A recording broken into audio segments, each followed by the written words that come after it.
كسبت أيدينا তারাই সাত করেন মানুষের কৃত কর্মের কারণে।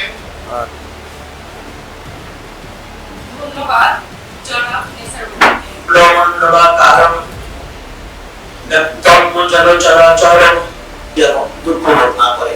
নমস্কার। বক্তব্য রাখবেন পরিবেশ অধিদপ্তর ফরিদপুর জেলা কার্যালয়।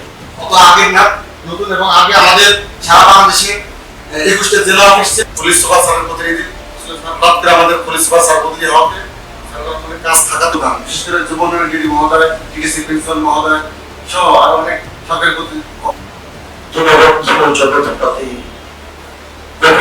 ভূমিকা কান্ত মজির নাকি গচ্ছতি সর্বার্থ ইহজগতে চতুর্থ অধ্যায় জ্ঞানযোগ স্বরূপ নম্বর 38 ও 39।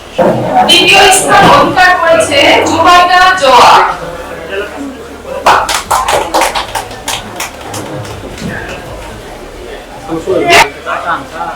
স্যার একটু তাকায় না দিকে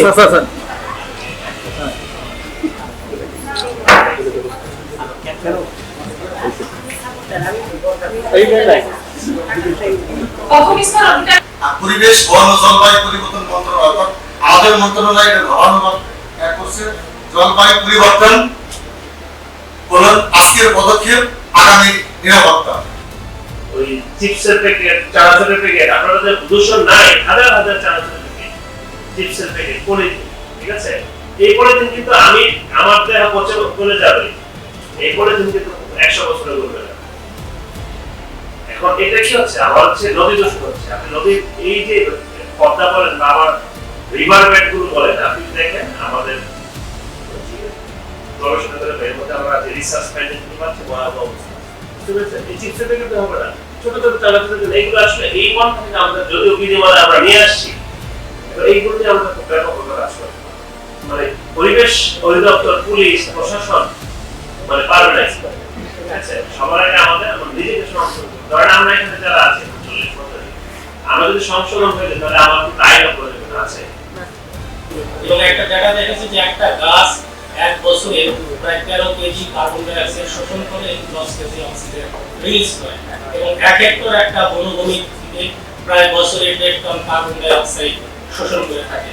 এবং ইন্ডিয়ান ফরেস্ট রিসার্চের একটা ডাটা দেখিয়েছে যে একটি গাছের বয়স যদি 50 বছর হয় তাহলে সে বায়ুমণ্ডলে যে পরিমাণ অক্সিজেন রিলিজ করে কার্বন ডাই অক্সাইড শোষণ করে পাশাপাশি যে আমাদের যে জলগ্রস্ত বাসস্থান ভূমিক্ষয় মাটির উর্বরতা বৃদ্ধিতে যে কন্ট্রিবিউশন করে যেটার পরিমাণ প্রায় 35 লক্ষ টাকা। এবং বর্তমান সরকার যে উদ্যোগ নিয়েছে যে আগামী 5 বছরে 25 কোটি গাছ লাগানো এই গাছগুলি যেগুলো লাগানো যায় এবং পাশাপাশি তার রক্ষার জন্য কিন্তু একটা সিস্টেম ব্যবহার করছেন জিপিএস সিস্টেম। যেমন ফরিদপুরের শিক্ষক উনি সারা জীবনে লক্ষাধিক গাছ লাগাচ্ছে কিন্তু আসলে সেই গাছগুলো কতগুলো বেঁচে আছে এটা কিন্তু একটা প্রশ্ন সাপেক্ষ ব্যাপার। আমি বিভিন্ন সময় প্রশ্ন করে উত্তর পাইনি কারণ আসলে সেটা দিয়ে যেমন বলছে যে গাছ লাগানোর থেকে রক্ষা করার কঠিন ব্যাপার।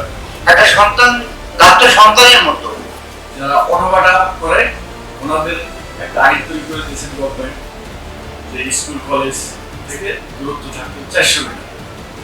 আমরা যারা নর্মাল এই হাওয়াটা করি তিন-চার পদ্ধতিতে আমাদেরকে করে দেওয়া হয়েছে 1 কিলোমিটার। 400 মিটারের মধ্যে যদি আমাদের অনুমোদন দেয় তাহলে হয়তো দেখা যাবে স্যার 90% ভাটা ইট ভাটাই আপনি সহজে ছাত্ররা পেয়ে যাবেন।